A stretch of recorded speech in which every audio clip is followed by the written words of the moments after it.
News తెలంగాణలో municipal ఎన్నికలు రణరంగంగా మారాయి. పలు చోట్ల కర్రలతో దాడి చేసుకుంటారు ఒకరిపై ఒకరు. చాలా ఘోరాతి ఘోరంగా కర్రలతో రాళ్లతో దాడులు చేసుకొని గాయాల పాలవుతున్నారు. మూడు పార్టీలు ఎవరు మాత్రం తగ్గడం లేదు. కాంగ్రెస్, బీఆర్ఎస్, బీజేపీ ఇదే స్థాయిలో కొనసాగుతోంది. సో రాష్ట్రంలో పలు చోట్ల ఇదే సిచ్యువేషన్ ఉంది. సో నేను చెప్తాను ముందుగా నిజామాబాద్ జిల్లాకు సంబంధించి నిజామాబాద్ మున్సిపల్ కార్పొరేషన్ 21 డివిజన్లకు సంబంధించి పోలింగ్ కేంద్రాల దగ్గర ఉద్రిక్తత నెలకొంది. బీఆర్ఎస్, కాంగ్రెస్ కార్యకర్తల మధ్య ఘర్షణ వాతావరణం నెలకొని పోలీసులు లాఠీచార్జ్ చేశారు. అక్కడి నుంచి వారందరూ కూడా పంపించే ప్రయత్నం చేశారు. సో మీరు చూస్తున్న విజువల్ ఇది నిజామాబాద్ సంబంధించిన విజువల్. నిజామాబాద్ లోని 21వ వార్డులో జరిగినటువంటి ఉద్రిక్తత వాతావరణానికి సంబంధించి విజువల్. సో దాడి చేసుకున్నారు, ఒకరిపై ఒకరు కర్రలతో దాడి చేసుకోవడంతో పోలీసులు లాఠీచార్జ్ చేశారు. పోలీసులు రంగప్రవేశం చేసి లాఠీచార్జ్ చేసి అక్కడి నుంచి వారందరినీ పంపించే ప్రయత్నం చేశారు. ఇక్కడ కాంగ్రెస్ వర్సెస్ బీఆర్ఎస్ గా ఒక భారీ ఘర్షణ వాతావరణం నెలకొంది. మరోవైపుగా నర్సాపూర్ మున్సిపాలిటీ, మెదక్లోని నర్సాపూర్ మున్సిపాలిటీలో కూడా ఇదే రకమైన టెన్షన్ వాతావరణం నెలకొంది. కాంగ్రెస్, బీఆర్ఎస్, బీజేపీ కార్యకర్తల మధ్య తీవ్ర వాగ్వాదం జరిగింది. ఓటర్లకు డబ్బులు పంచుతున్నారంటూ మూడు పార్టీల నేతల మధ్య తోపులాట చోటు చేసుకుంది. సో ఇది నర్సాపూర్ మెదక్ ఉమ్మడి జిల్లాకు సంబంధించినటువంటి నియోజకవర్గం. నర్సాపూర్ నియోజకవర్గంలోని నర్సాపూర్ మున్సిపాలిటీలో మూడు పార్టీలు కూడా ఒకరిపై ఒకరు దాడి చేసుకున్నారు. కమింగ్ బ్యాక్ టు వరంగల్ జిల్లాలో కూడా వర్ధనపేట మున్సిపాలిటీలో కూడా ఇదే రకమైన ఆందోళన నెలకొంది. బీజేపీ నేతలు పోలీసులతో వాగ్వాదం చేయడంతో తోపులాట జరిగింది. సో అక్కడి నుంచి కూడా పోలీసు వారిని పంపించే ప్రయత్నం చేశారు. ఆ తర్వాత కామారెడ్డిలో కూడా ఇదే సిచ్యువేషన్. బాన్సువాడ 9వ వార్డులో ఘర్షణ నెలకొంది. ఓ కానిస్టేబుల్ చెప్పాడంటూ కాంగ్రెస్ కి ఓటేయమని వారంతా కూడా ఆందోళన వ్యక్తం చేశారు. ప్రతిపక్షాలు కాంగ్రెస్ కు ఓటేయమని ఓ కానిస్టేబుల్ చెప్పాడని చెప్పి బీజేపీ నేతలు ఆందోళన వ్యక్తం చేశారు. ప్రతిపక్షాలు ఆందోళన దిగాయి. ఒకసారి ఆ విజువల్ చూద్దాం. వివిధ జిల్లాల్లో నుంచి వరంగల్, నిజామాబాద్, ఆ తర్వాత మెదక్, ఈ మూడు జిల్లాల నుంచి ఉద్రిక్తత పరిస్థితులకు సంబంధించి ఆ విజువల్ చూద్దాం.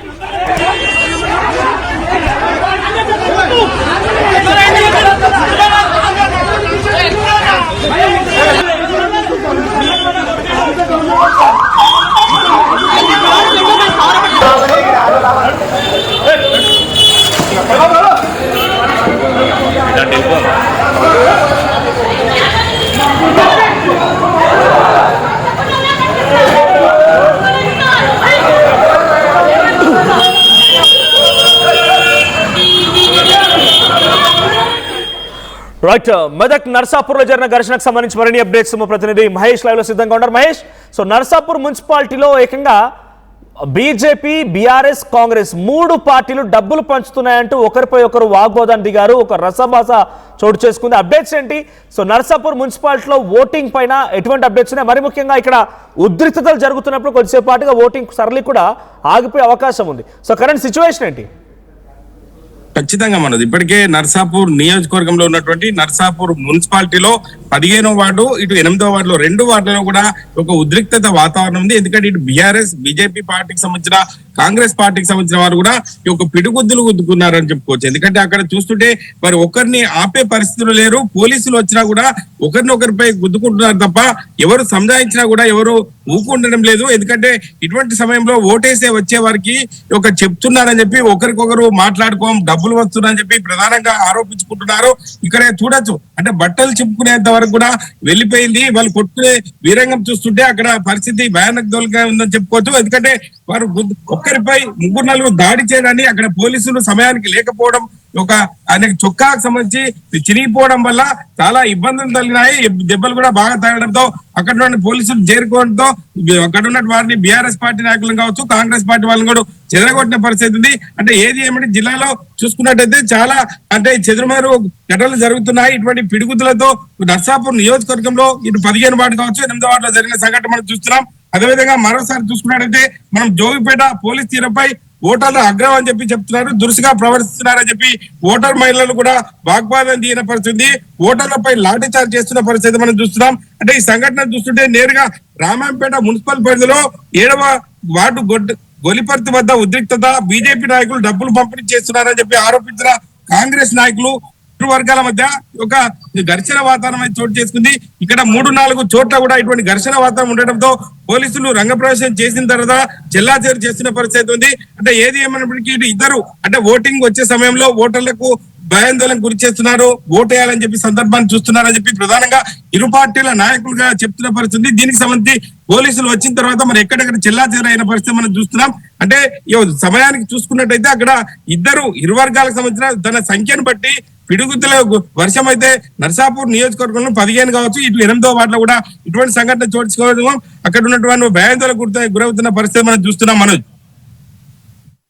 So coming back to Nizamabad సంబంధించి కామారెడ్డి అండ్ నిజామాబాద్ కార్పొరేషన్ లో కూడా పెద్ద ఎత్తున రసభ చోటు చేసుకుంది. కానిస్టేబుల్ డైరెక్ట్ గా కాంగ్రెస్ కి ఓటు వేయమని చెప్పాడని ప్రతిపక్షాలు ఆందోళన వ్యక్తం చేస్తున్నాయి. మరోవైపుగా నిజామాబాద్ కార్పొరేషన్ సంబంధించి 20-21వ డివిజన్ల దగ్గర ఆందోళనకరమైన వాతావరణం నెలకొని పెద్ద ఎత్తున కర్రలతో దాడి చేసుకున్నారు. సో పోలీసులు లాఠీ చార్జ్ చేసి అక్కడి నుంచి పంపించే ప్రయత్నం చేశారు. నిజామాబాద్ నుంచి ప్రతినిధి గంగారెడ్డి కూడా సిద్ధంగా ఉన్నారు లైవ్ లో. గంగారెడ్డి, నిజామాబాద్ లో హ్యాపెనింగ్స్ ఏంటి? నిజామాబాద్ లో పోలింగ్ సరళి ఎలా జరుగుతోంది? సో ఈ చెదురుమదురు ఘటనలతో పోలీసులు ఏం చెప్తున్నారు? ముఖ్యంగా పోలీసులు లాఠీ చార్జ్ చేసే పరిస్థితి ఎందుకు వచ్చింది? మనోజ్, నిజామాబాద్ జిల్లాలో ఉదయం అయితే పోలింగ్ ప్రశాంతంగా ప్రారంభమైంది. కానీ కొద్దిసేపటి తర్వాత ఇరు వర్గాలు, కాంగ్రెస్ బీజేపీ నేతలు, బీఆర్ఎస్ నేతలు ఇరు వర్గాలు ఒకరికొకరు నినాదాలు చేసుకోవడంతో ఆ ప్రాంతంలో ఘర్షణ వాతావరణం నెలకొంది. నిజామాబాద్ కార్పొరేషన్ పరిధిలోని కోటగల్లి సమీపంలో గల ఆ ప్రాంతంలో ఇరు వర్గాల మధ్య ఘర్షణ చోటు చేసుకుంది. కాంగ్రెస్ వర్సెస్ బీజేపీ ఇరు వర్గాలు కట్టెలుతో కొట్లాటకు దిగిన నేపథ్యంలో పోలీసులు ఆ ప్రాంతానికి చేరుకొని ఇరు వర్గాలను సముదాయించారు. ఇరు వర్గాలను ఎదురగొట్టిన పరిస్థితి నెలకొంది. వారిపైన కూడా కేసులు నమోదు చేశారు. మొత్తంగా ఏదైతే ఎన్నికలు ప్రశాంతంగా సాగేందుకు నిజామాబాద్ పోలీస్ కమిషనర్ సాయి చైతన్య పకడ్బందీగా పోలీసు బందోబస్తును ఏర్పరిచారు. అయినప్పటికీ కూడా అక్కడక్కడ చెదురుమదురు ఘటనలు జరగడంతో పోలీసులకు కొంచెం నిరుత్సాహం కలిగింది. అయినప్పటికీ ఆ పోలింగ్ ప్రాంతాలకు ఎవరిని రానివ్వకుండా పోలీసులు అయితే గట్టి చర్యలు చేపట్టారు. నగరంలోని ఏదైతే నిజామాబాద్ కార్పొరేషన్ డివిజన్ 21-25 ప్రాంతాల్లో కొంచెం ఎదురుమదురు ఘటనల మీద నిజామాబాద్ జిల్లాలో పోలింగ్ ప్రశాంతంగా కొనసాగుతుంది. మరోవైపు నిజామాబాద్ జిల్లా బోధన్ మున్సిపాలిటీ పరిధిలోని రకాస్పేటలో బీజేపీ వర్సెస్ కాంగ్రెస్ ఇరు వర్గాల మధ్య ఘర్షణ వాతావరణం నెలకొంది. ఆ ప్రాంతంలో పూర్తి స్థాయిలో అక్కడ కూడా మరోవైపు బోధన్ లో ఎంఐఎం బీజేపీ మధ్య కూడా కొంత బీఆర్ఎస్ మధ్య కూడా కొంత ఘర్షణ వాతావరణం నెలకొన్న పరిస్థితి నెలకొంది. ఎంఐఎం బీఆర్ఎస్ మధ్య ఇద్దరు నినాదాలు చేస్తున్నారు రకాస్పేటలో. ఆ ప్రాంతంలో ఇరు వర్గాల మధ్య ఘర్షణ వాతావరణం ఏర్పడింది. పోలీసులు ఆ ఘటన స్థలానికి వెళ్ళుకొని వారిపైన చెదురుమనుగా ఆ ఘటనలకు సంబంధించి వారిని చెల్లా చెదురు చేసిన పరిస్థితి నెలకొంది. దొంగ ఓట్లకు సంబంధించి ఇరు వర్గాల వారు వాగ్వివాదానికి చేస్తున్నారు, దొంగ ఓట్లు వేస్తున్నారు అని చెప్పి అటు ఎంఐఎం ఇటు బీఆర్ఎస్ మధ్య వాతావరణం నెలకొన్న నేపథ్యంలో పూర్తి స్థాయిలో వీరందరినీ కూడా చెదురుమదురు ఘటనలకు ఏదైతే గుమిగూడిన ప్రజలందరూ కూడా పోలీసులు చెదరగొట్టిన పరిస్థితి నెలకొంది. మరోవైపు కామారెడ్డి జిల్లాలో చూసుకుంటే కామారెడ్డి జిల్లాలో బాన్స్వాడ మున్సిపాలిటీలో ఓ కానిస్టేబుల్ ఏకంగా పోలింగ్ బూత్ లకు వెళ్లి కాంగ్రెస్ కు ఓటేయండి అని చెప్పడంతో బీజేపీ వారు బీఆర్ఎస్ వారు ఆందోళనకు దిగారు. దానికి అంతకు సంబంధించి ఆ కానిస్టేబుల్ ను పోలింగ్ బూత్ నుంచి బయటకు పంపించాలంటూ నిరసన వ్యక్తం చేశారు. వారిని అందరూ కూడా స్థానికంగా ఉండే పోలీసులు అక్కడ నుండి వారిని చెల్లా చెదురు చేసిన పరిస్థితి నెలకొంది. మరోవైపు ఎల్లారెడ్డి మున్సిపాలిటీ పరిధిలో ఏదైతే బీఆర్ఎస్ వర్సెస్ కాంగ్రెస్ అనే చందంగా తయారైంది. ఎందుకంటే కాంగ్రెస్ పార్టీకి చెందిన పిఏలు మరికొంతమంది అక్కడ వ్యక్తులు ఆ స్థానికేతరులు లోపలికి వెళ్తున్న నేపథ్యంలో స్థానిక మాజీ ఎమ్మెల్యే జాజల సురేంద్ర ఆ ప్రాంతం నుంచి వెళ్లి పూర్తి స్థాయిలో ఆ ఘటనకు వెళ్ళిన పరిస్థితుల్లో మా బీఆర్ఎస్ పార్టీకి సంబంధించిన కార్యకర్తలను, ఓటర్లను స్థానికేతరులు అంటూ ఆ పోలింగ్ బూత్ లో నుంచి కాంగ్రెస్ కార్యకర్తలు బయటికి వెళ్ళగొడుతున్నారని చెప్పి ఆ బీఆర్ఎస్ పార్టీకి సంబంధించిన మాజీ ఎమ్మెల్యే ఎల్లారెడ్డి మాజీ ఎమ్మెల్యే జాజల సురేందర్ రోడ్డుపై బైఠాయించారు. పోలింగ్ బూత్ వద్ద ధర్నా నిర్వహించిన పరిస్థితి. మొత్తానికి అక్కడక్కడ చెదురుమదురు ఘటనలు దినంగా పోలింగ్ ప్రశాంతంగా సాగేందుకు కామారెడ్డి జిల్లా కలెక్టర్ ఆశీష్ సంగ్వాన్, కామారెడ్డి జిల్లా ఎస్పీ రాజేష్ చంద్రలు ఎప్పటికప్పుడు పర్యవేక్షిస్తున్న పరిస్థితి నెలకొంది. ఆ ప్రాంతంలో ఎవరైతే అల్లర్లకు పాల్పడ్డారో వారిపైన పోలీసులు ఎన్నికల నియమ నిబంధనలకు లోబడి వారిపైన కేసులు నమోదు చేస్తున్న పరిస్థితి నెలకొంది. మరోవైపు నిజామాబాద్ జిల్లాలో చూసుకుంటే నిజామాబాద్ జిల్లాకు సంబంధించి పోలీస్ కమిషనర్ సాయి చైతన్య, జిల్లా కలెక్టర్ ఇలా త్రిపాఠిలు కూడా ఎన్నికల నియమ నిబంధనలకు ఎవరైనా లోబడి అల్లర్లకు పాల్పడితే వారిపైన కఠిన చర్యలు ఉంటాయని చెప్పి హెచ్చరించిన పరిస్థితులు నెలకొని నిజామాబాద్ జిల్లాలో నిజామాబాద్ కార్పొరేషన్ లో పిసిసి అధ్యక్షుడు మహేష్ కుమార్ గౌడ్ వీక్లీ బజార్ లోని సన్ఫ్లవర్ స్కూల్లో ఓటు హక్కు వినియోగిస్తున్న పరిస్థితి నెలకొంది. మరోవైపు నిజామాబాద్ ఎంపీ ధర్మపురి అజీన్ వినాయక్ నగర్ లోని వినాయకుల బావి వద్ద ఉన్న పోలింగ్ బూత్ లో ఓటు హక్కు వినియోగిస్తున్నారు. మరోవైపు నిజామాబాద్ అర్బన్ ఎమ్మెల్యే ధన్పాల్ సూర్యనారాయణ గుప్తా కూడా ఏదైతే హరిచరణ్ మార్వడి స్కూల్లో ఉన్న పోలింగ్ బూత్ లో కామారెడ్డిలో ఏకంగా కానిస్టేబులే కాంగ్రెస్ పార్టీకి ఓటు వేయమని చెప్పాడు అని ప్రతిపక్షాల ఆందోళన చేపడుతున్నాయి. అది నిజమేనా? పోలీసులు చెప్తున్నారా ఈ మాట? మనోజ్, మొత్తంగా ఏదైతే బాన్స్వాడ పట్టణంలో మున్సిపాలిటీ పరిధిలో జరిగిన ఏదైతే ఈ ఘటన మీరు చెప్పినట్లు పోలీసు ఒక కానిస్టేబుల్ కాంగ్రెస్ పార్టీకి ఓటేయండి అని బూత్ లో ప్రచారం చేస్తున్నారన్న నేపథ్యంలో పోలీస్ అక్కడికి బీఆర్ఎస్ బీజేపీ కార్యకర్తలు వెళ్లి ఆందోళన చేపట్టారు. మీరు చెప్పింది ఆర్టీవీ స్క్రీన్ మీద చూస్తున్నా, ఆ విజువల్స్ లో పూర్తి స్థాయిలో మీరు చెప్పింది వాస్తవం. ఎందుకంటే బాన్స్వాడ పట్టణంలో ఈ ఘటన జరిగింది. ఈ ఘటనకు సంబంధించి బీజేపీ బీఆర్ఎస్ కార్యకర్తలు ఆ కానిస్టేబుల్ బయటకు వెళ్లేదాకా అక్కడ నిరసన వ్యక్తం చేసిన పరిస్థితి నెలకొంది. దీనికి అంతటికి సంబంధించి చూసుకుంటే ఈ ఘటనల వల్ల పోలీసులు అయితే జిల్లా స్థాయి పోలీసులు ఆ కానిస్టేబుల్ పై చర్య తీసుకునేందుకు కూడా సిద్ధమయ్యారు. ఆ కానిస్టేబుల్ ప్రస్తుతానికైతే పోలింగ్ స్టేషన్ నుంచి బయటకు పంపించిన పరిస్థితి నెలకొంది. Manoj, right, thank you Gangareddy. So మొత్తంగా రాష్ట్ర వ్యాప్తంగా చెదురుముదురు సంఘటనలు జరుగుతూనే ఉన్నాయి. పలు జిల్లాల్లో పెద్ద ఎత్తున ఆందోళన వ్యక్తమవుతోంది. ఏకంగా పోలీసులపై వాగ్వాదం దిగడంతో పాటుగా కర్రలతో ఒకరిపై ఒకరు దాడి చేసుకుంటున్న సంఘటనలు కూడా ఉన్నాయి. మెదక్ జిల్లాలోని నర్సాపురం దగ్గర డైరెక్ట్గా ఒకరిపై ఒకరు 3 పార్టీలు కూడా డబ్బులు పంచుతున్నారని చెప్పి వాగ్వాదం దిగడంతో అక్కడ కొంత రసాభాస్ చోటు చేసుకుంది. ఆ తర్వాత కామారెడ్డి జిల్లా బాన్సువాడ దగ్గర ఓ కానిస్టేబుల్ ఏకంగా పోలింగ్ బూత్లో ఉండిపోయి కాంగ్రెస్కి ఓటు వేయమని చెప్పి ఆయన చెప్తున్నాడని కానిస్టేబుల్ పైన ఆరోపణ చేస్తూ అంతా వాగ్వాదాన్ని దిగారు. ఏకంగా కానిస్టేబుల్ పోలీసులకు వ్యతిరేకంగా నినాదాలు చేశారు. అక్కడికి పై స్థాయి అధికారులు చేరుకుని అందరికీ కూడా అక్కడి నుంచి పంపించే ప్రయత్నం చేశారు. ఆ తర్వాత నిజామాబాద్ మున్సిపల్ కార్పొరేషన్లోని 20-21 వార్డు నెంబర్ దగ్గర కూడా ఎటువంటి రసాబాస్ చోటు చేసుకుంది. కర్రలతో దాడి చేసుకున్నారు. పలువురికి తీవ్రంగా గాయాలు కూడా అయ్యాయి. సో ఈ రకమైనటువంటి సిచ్యువేషన్ కొనసాగుతోంది. ఎక్కడికక్కడ హై టెన్షన్ వాతావరణం నెలకొంది. 116 మున్సిపాలిటీలు 7 కార్పొరేషన్లకు ఎన్నికలు జరుగుతున్న తరుణంలో ఒక హై టెన్షన్ వాతావరణం నెలకొంది. సో 116 మున్సిపాలిటీలకు సంబంధించినటువంటి ఎన్నికల ప్రక్రియ సజావుగానే సాగుతోంది. పలు చోట్ల ఇప్పటికే సుమారుగా 15-20% వరకు పోలింగ్ కూడా నమోదైనట్టు తెలుస్తోంది. సో ఇంకొక 5 గంటలు మాత్రం మిగిలి ఉంది. దాదాపుగా 5 గంటలు పూర్తయింది, సగం రోజు పూర్తయింది. ఇంకొక 5 గంటల నుంచి మరి చూద్దాం ఏం జరుగుతుందో. మా ప్రతినిధి వరంగల్ నుంచి కూడా సిచ్యువేషన్ ఎలా ఉందో తెలుసుకుందాం. వరంగల్లో వెంకటరత్నం సిద్ధంగా ఉన్నారు. వెంకటరత్నం, వరంగల్లో పోలింగ్ సర్లు ఎలా జరుగుతుంది, ఎటువంటి చెదురుమదురు సంఘటనలు ఉన్నాయి, మరీ ముఖ్యంగా అక్కడ జరిగేటువంటి హ్యాపెనింగ్స్ పైన పోలీసులు ఎలా నిఘా వేస్తున్నారు?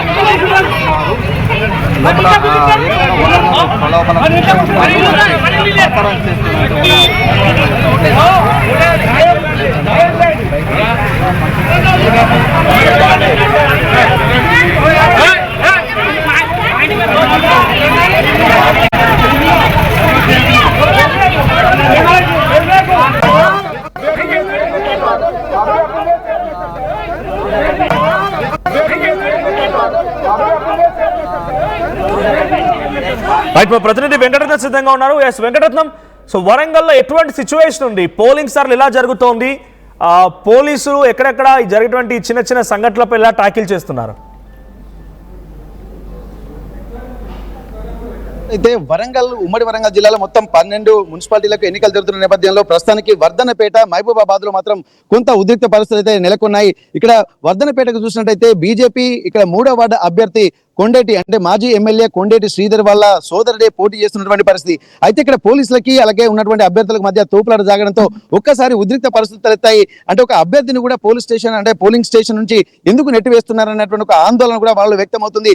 దీనికి పోలీసు వాళ్ళు కూడా కొంత రియాక్ట్ అయిపోయి ఇక్కడ మాజీ ఎమ్మెల్యే కొండేటి శ్రీధర్ ను కూడా నెట్టివేయడం జరిగింది. దీంతో ఉద్రిక్త పరిస్థితుల నేపథ్యంలో కూడా బీఆర్ఎస్ కార్యకర్తలు కూడా కొంత సపోర్ట్ చేసినటువంటి పరిస్థితి. ఇటు బీఆర్ఎస్ బీజేపీ నాయకులు కూడా అక్కడ కొంత తోపులాటలు జరుగుతున్న నేపథ్యంలో పోలీసుల ఒక తీరును నిరసిస్తూ మాత్రం అక్కడ కొంత ఉద్రిక్త పరిస్థితులు నెలకొంటున్నాయి.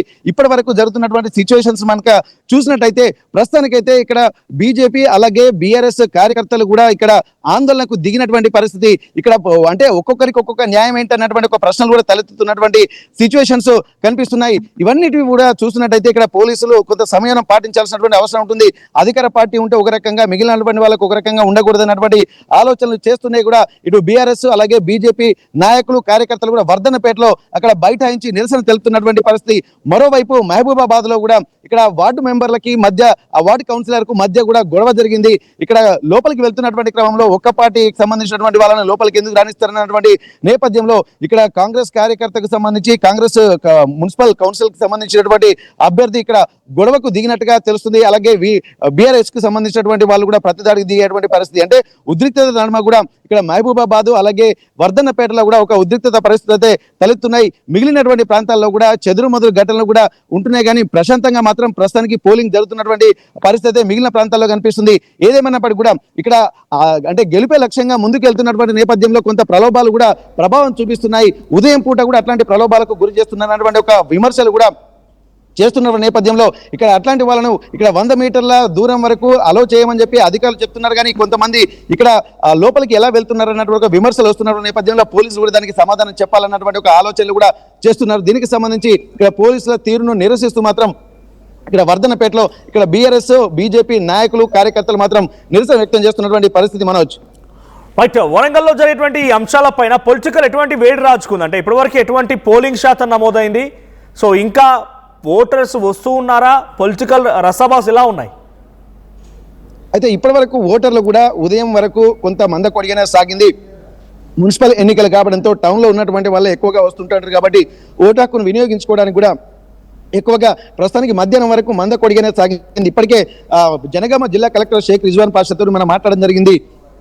గతంలో కూడా మున్సిపల్ ఎన్నికల్లో కూడా 75% గతంలో జరిగింది. ఈసారి మాత్రం గత గ్రామ పంచాయతీ ఎన్నికలను చూస్తే మధ్యాహ్నం వరకు కొద్దిగా తగ్గినట్టుగా అనిపించి ఆ తర్వాత మధ్యాహ్నం ఒక్కసారిగా పెరిగినట్టుగా తెలుస్తుంది. కాబట్టి అట్లాంటి ఫలితాలే ఇక్కడ ఈ మున్సిపల్ ఎన్నికల్లో కూడా ఉండేటువంటి అవకాశం ఉంటుంది. కాబట్టి ఈసారి మాత్రం 85% పైగా 85% పైగా పోలింగ్ నమోదవుతుందన్నటువంటి విషయాలు కూడా వెల్లడిస్తున్నటువంటి నేపథ్యం అయితే కనిపిస్తుంది. మొత్తానికైతే ఇక్కడ టౌన్లలో కూడా అంటే ఇప్పటి వరకు అయితే సజావుగా సాగింది. కానీ సాయంత్రం పరిస్థితి ఎలా ఉంటుందనేది కూడా గమనించాల్సినటువంటి అవసరం అయితే మనకు కనిపిస్తుంది. ఎందుకంటే సాయంత్రం అంటే నిన్న రాత్రి సమీకరణలు మారినటువంటి సందర్భాలు చాలా ప్రాంతాల్లో ఉన్నాయని చెప్పి అంటున్నారు. ఇటు జనగామతో పాటు తొర్రూరు లాంటి ప్రాంతాలు అలాగే మిగిలినటువంటి ప్రాంతాల్లో కూడా కొంత అప్పటికప్పుడే సమీకరణలు మారడం వల్ల కూడా కొంత ఉద్వేగపూరితమైనటువంటి వాతావరణంలో ఇక్కడ ఒక స్తబ్దుగా ప్రస్తుతానికైతే ఉంటుంది. కానీ సాయంత్రం ఎట్లా ఉంటుంది అన్నటువంటి ఒక ఆలోచనలు మాత్రం ఇక్కడ ఉన్నటువంటి ఓటర్లు అలాగే కొంతమంది నాయకులు కూడా చేస్తున్న నేపథ్యంలో పోలీసులు కూడా అట్లాంటి వాటిపై కూడా కన్నుంచి ఎక్కడ ఎలాంటి అవాంఛనీయ సంఘటన జరగకుండా కూడా చెదురుమదురు ఘటనలు ఏమున్నా కానీ ముందస్తుగానే ఒక ఇంటెలిజెన్స్ సమాచారంతో తీసుకుంటూ అక్కడ బలగాలను కూడా మరింత రెట్టింపు చేస్తున్నటువంటి పరిస్థితి. దీనికి సంబంధించి వరంగల్ పోలీస్ కమిషనరేట్ పరిధిలో ఉన్నటువంటి 5 మున్సిపాలిటీలకు సంబంధించి కూడా అధికారులు ఇప్పటి వరకు 1100 మంది పోలీసు బలగాలను కూడా ఏర్పాటు చేశారు. 4 డీసీపీలతో పాటు 5 అదనపు డీసీపీలు, 11 మంది ఏసీపీలు అలాగే 24 మంది ఇన్స్పెక్టర్లతో పాటు మొత్తం ఇక్కడ ఎస్ఐలు కూడా అందరూ మొత్తం 1100 మంది బలాల్ని మాత్రం ఇక్కడ దించారు. ఎందుకంటే ఇక్కడ టౌన్ లో జరుగుతున్నటువంటి ఎన్నికలు కాబట్టి కొంత చైతన్యవంతమైనటువంటి ప్రాంతాలు కూడా ఉంటాయి. కాబట్టి ఏమైనా సంఘటనలు జరిగితే ముందు ప్రివెంట్ మెజర్ గానే ఇక్కడ పోలీసులు కూడా పటిష్టమైనటువంటి బందోబస్తు ఏర్పాటు చేశారు. మొత్తానికైతే ప్రస్తుతానికైతే ఇక్కడ అనుకున్నంత స్పీడ్ గా ఎన్నికల పర్సంటేజ్ మాత్రం కొంత తగ్గినట్టుగానే తెలుస్తుంది. కానీ మధ్యాహ్నం తర్వాత మాత్రం దీని యొక్క స్పీడ్ పెరిగేటువంటి అవకాశం ఉంటుందని చెప్పి గత అనుభవాలు దృష్టిలో పెట్టుకుని ఇక్కడ జిల్లా కలెక్టర్తో పాటు మిగిలిన అధికారులు కూడా చెప్తున్నటువంటి పరిస్థితి మనొచ్చు. Right, thank you Venkataratnam. So మొత్తంగా తెలంగాణ వ్యాప్తంగా మున్సిపల్ ఎన్నికల పోలింగ్ రణరంగంగా మారింది. పలు చోట్ల ఒకరిపై ఒకరు దాడి చేసుకుంటున్నారు. పోలీసులతో వాగ్వాదం జరుగుతోంది. పలువురు గాయపడుతూ ఉన్నారు. ఒక హై టెన్షన్ వాతావరణం మధ్యలోనే పలు చోట్ల మున్సిపల్ ఎన్నికల ప్రక్రియ కొనసాగుతోంది. ఒకసారి వివిధ జిల్లాలకు సంబంధించి ఎప్పటికప్పుడు అప్డేట్స్ ఆర్టీవీ అందిస్తోంది. ఎక్స్క్లూజివ్ విజువల్స్ మీరు చూస్తున్నారు. ఒకసారి అక్కడ